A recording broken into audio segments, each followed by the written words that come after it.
Hi everyone, for this video I will be discussing part 1 of our discussion on chapter 2. Before I start, let me just give a disclaimer.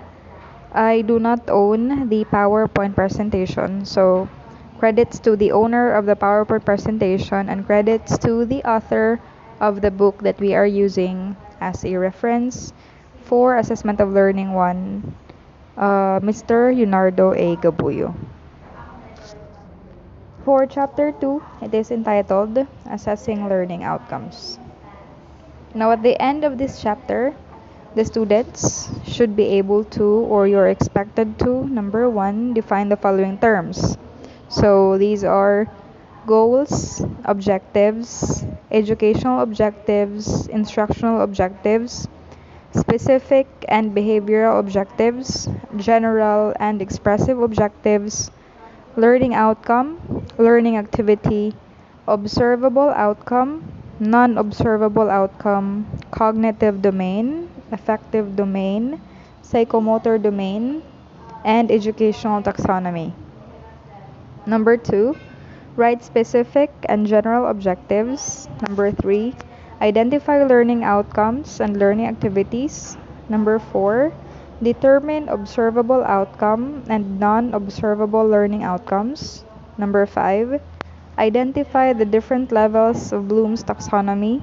Number 6, identify the different levels of Krathwohl's 2001 revised cognitive domain.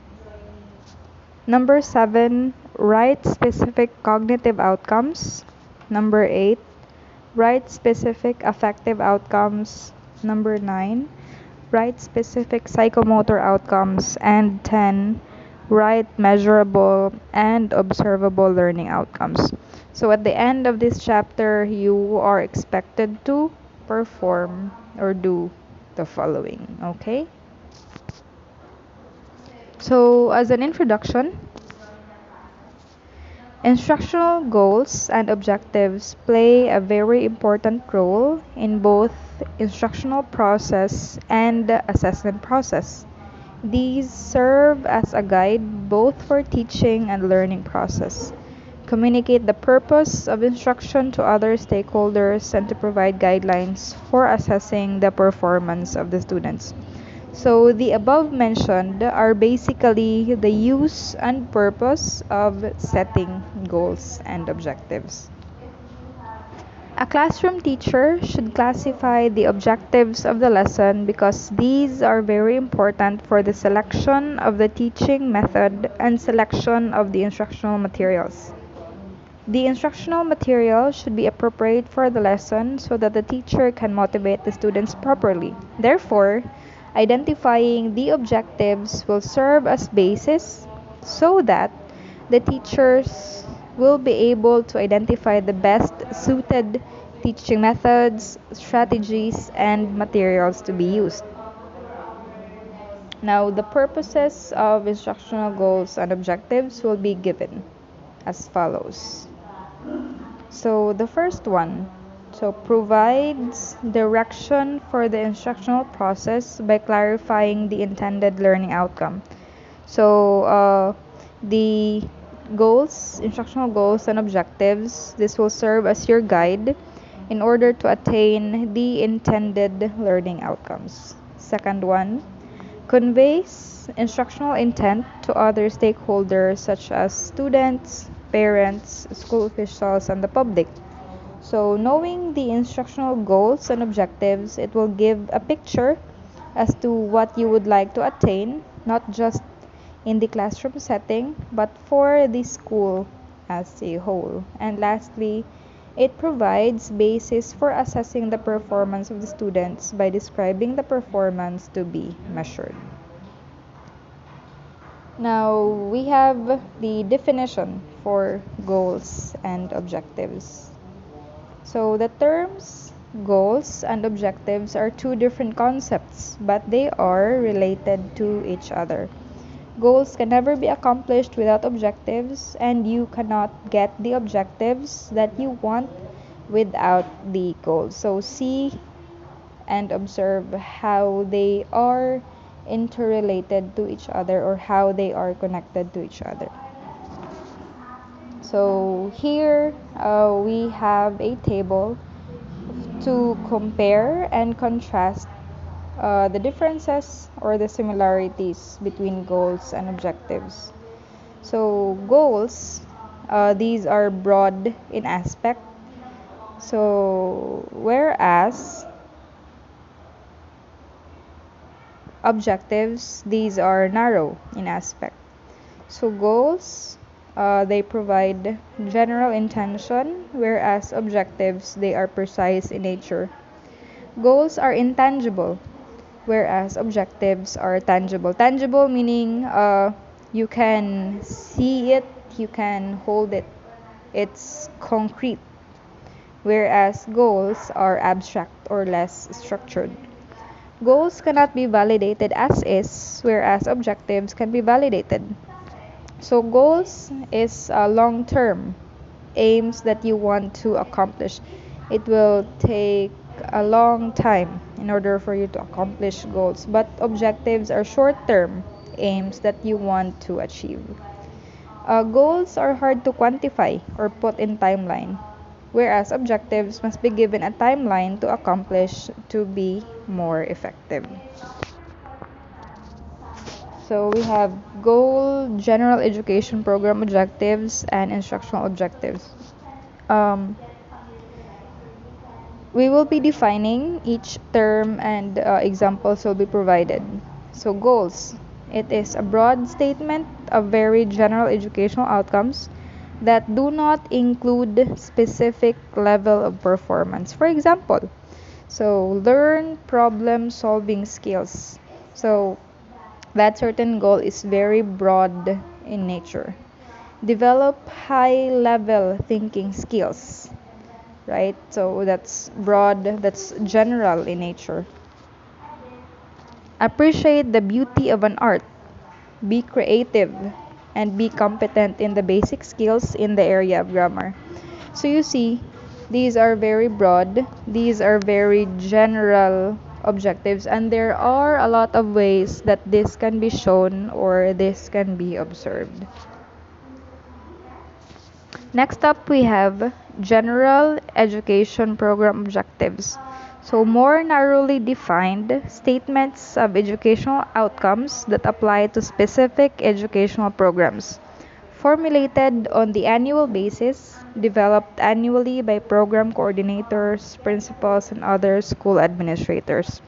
So, in DepEd,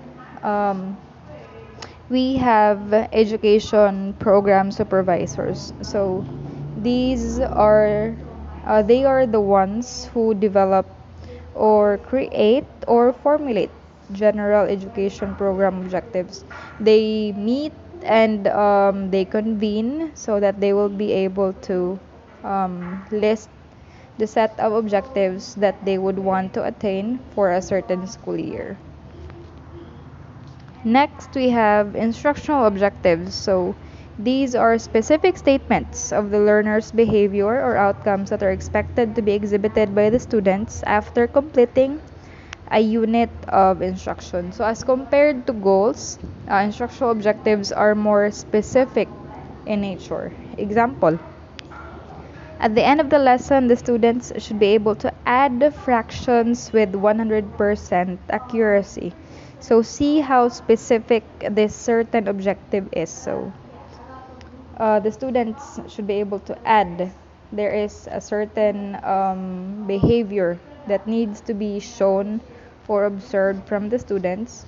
And we are also given a condition that it should be of 100% accuracy. And we are also given as to who we are expecting this behavior from, who are or which are the students. Now, these are typical problems encountered when writing objectives.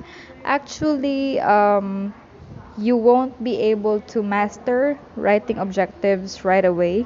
It will actually take some time. You need to practice, and I will guide you so that you will be able to write objectives. So these are the problems. So sometimes objectives are too broad or complex. So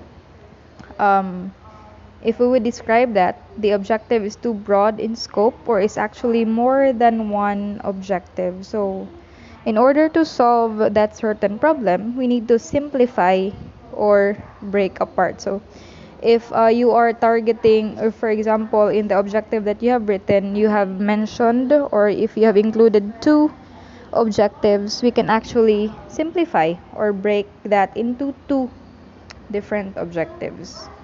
Second, false or missing behavior, condition, or degree. So the objective does not list the correct behavior, condition, and or degree, or it is missing. So in order to solve that one, you need to be more specific. Make sure that the behavior, condition, and the degree are included. So in the example earlier, here the behavior is to add, be able to add the fractions. So that should be present. And the degree, in terms of performance, there is 100% accuracy. Next, false given describes instructions and not conditions.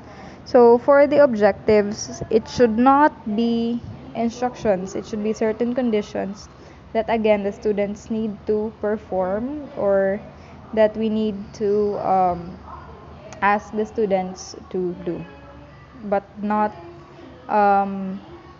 instructional in nature. So in order to solve that one, simplify.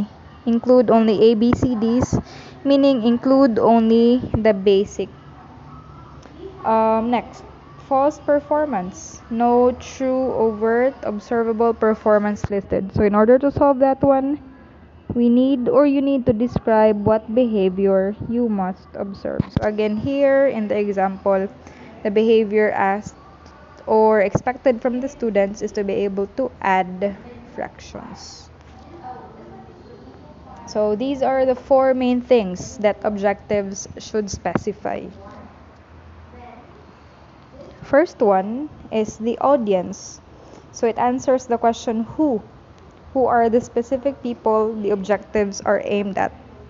So in the example earlier, our audience or the audience is or are the students. Observable behavior, it answers the question what. What do you expect them to be able to do? This should be an overt, observable behavior, even if the actual behavior is covert or mental in nature. So let's go back. So the expected behavior is to be able to add fractions. So although that's mental in nature, but that can be observed, right, by letting students recite, so that or if not by reciting, we can ask them to solve, so that it can be observed if the students can be able to perform that certain task or not. Next, special conditions. How? It answers the question how. Under what circumstances will the learning occur? What will the student be given or already be expected to know to accomplish the learning? So going back,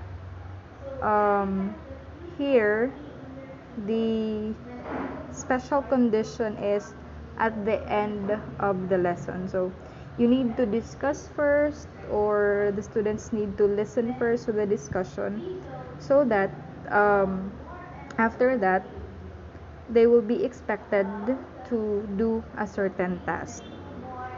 Next, we have stating criterion level, how much. It answers that question. So it is, or it must be a specific set of criteria. Must a specific set of criteria be met? Do you want total mastery, 100%? Do you want them to respond correctly 90% of the time? A common and totally non-scientific setting is 90% of the time. So the criterion level is the mastery level of how much you want your students to accomplish the certain task. Usually, when I'm writing objectives, I set the criterion level to 75% because that's the usual passing rate for certain tasks. But it would actually depend on you teachers. if how much or at what certain mastery level do you want your students to attain or to achieve. So always remember that the criterion level need not be specified in percentage of the number of items correctly answered. It can be stated as number of items correct, number of consecutive items correct, essential features included in the case of essay, question, or paper, completion within the specified time, or completion with a certain degree of accuracy. So these are just some examples of how you can state or specify the criterion level. So if, for example, it's a test, you can specify or you can say that the students can be able to answer, let's say, 25 items out of 50. So you can write it that way. It doesn't necessarily, or it's not necessary that you need to put or write it in percentage. Now let's talk about types of educational objectives. So educational objectives are also known as instructional objectives. There are two types of educational objectives: specific or behavioral objectives and general or expressive objectives. So for specific or behavioral, so precise statement of behavior to be exhibited by the students, the criterion by which mastery of objectives will be judged. For example, multiply 3-digit numbers with 95% accuracy. Encode 30 words per minute with at most 3 errors using computer. So in this certain example, it's actually very specific since it's stated, or yeah, it's stated as to what certain task or what the students need to perform, and it's behavioral in nature since they need to perform or do that certain task. Next is general or expressive objectives. So statements wherein the behaviors are not usually specified and the criterion of the performance level is not stated. So as compared to earlier for specific or behavioral, here the behavior and the criterion or the performance level is stated, whereas here in general expressive, behaviors are not usually specified and criterion is not stated. So for example, interpret the novel The Lion, the Witch, and the Wardrobe. Visit Manila Zoo and discuss what was of interest. So that's very general, that's very broad. The performance or the behavior is not actually specified, and there is no criterion or performance level. Now, an instructional objective is a clear and concise statement of skill or skills that students are expected to perform or exhibit after discussing a certain lesson or unit of this instruction. So take note of that. So when a teacher develops instructional objectives, he must include an action verb that specifies learning outcomes. So we are using verbs since students are performing actions, they are doing a certain task. So we have here examples of learning activities and examples of outcomes after that. So if you ask your students to study, after studying, you can ask them to identify the important ideas or the important concepts that they have learned after studying. If you ask them to read, you can ask them to write what they have learned or what they have read. If you ask them to watch, let's say, a certain movie, you can ask them to recall the plot or the events that happened in the story or in the movie that they have watched. If you ask them to listen, for example, to a song or a certain music, you can try to, or you can ask them to list down like important keywords or important words that they have listened to from the song or the music that you have asked them to listen. Now we have here types of learning outcomes. So after developing learning outcomes, the next step the teacher must consider is to identify whether the learning outcome is stated as a measurable and observable behavior or non-measurable and non-observable behavior. So take note, there are two types of behavior. It can be observable, the other is non-observable or non-measurable. Teachers should always develop instructional objectives that are specific, measurable statements of outcomes of instruction that indicates whether instructional intents have been achieved. So in the future, if you'll be developing instructional objectives, we usually follow the keyword SMART: specific, measurable, attainable, realistic, and time-bounded. Now here we have examples of verbs in terms of observable learning outcomes and unobservable learning outcomes. Observable in a sense that we can see these certain outcomes. The students can perform this one. And non-observable since usually these outcomes are within or in the minds of the students. So for observable, we have draw, build, list, recite, add. So as you see, these certain outcomes can be observed or can be seen in terms of performance from the students. Whereas non-observable, we have understand, appreciate, value, know, be familiar. These are non-observable since these lie within the students. These can only the students will be able to identify if they have really understood or if they can appreciate a certain concept or a certain artwork, if they value something, if they know something, or if they are familiar of some concepts. So examples of observable learning outcomes. So recite the names of the characters in the story Misery. So that's observable since you can ask the students to recite and you will be able to hear or listen to the student reciting. Add two-digit numbers with 100% accuracy.